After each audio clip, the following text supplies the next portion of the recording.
Yan, meron tayong ginawa ditong PCX 150 saka Click 150. Itong Click disc brake saka dual shock.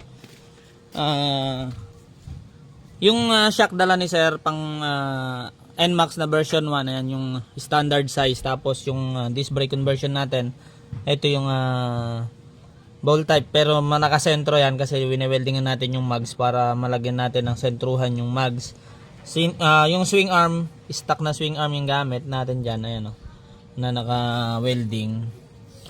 Dito naman sa kabila, ito yung PCX, yun naman yung ginagawa natin sa mga conversion ngayon na naka-welding doon sa mags, yung adapter ng disc plate, ayan o. Tapos stock na swing arm yung gamit, ayan o. Yun yung ating pagkakagawa. Yeah, stock pa din yung itsura ng kanyang motor, naka disc brake lang.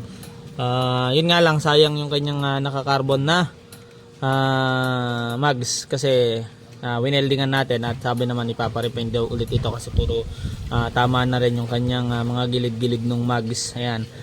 Andito yung may-ari. Ayan, sir, ano masasabi niyo pagkakagawa natin sa inyong motor?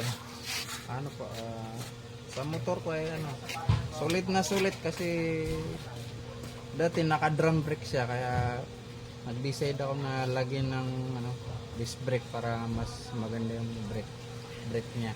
Ayan. Para mas power. Kaya sa lahat ng mga paps ko dyan kaya po area kung gusto niyo lumakas din yung preno ng mga B1 yun P6. Dito na kayo kay Boss Angel. Ayun. Maraming salamat, sir. Ayan, ito yung may-ari naman ng Honda Click na 150. Ayan, sir, ano masasabi mo pagkakagawa natin sa yung Click? Okay, goods na goods. Hindi na ako kaya kakakabahan Moreno, malakas na. Kaya maganda pagkakagawa, solid na solid kahit malayo.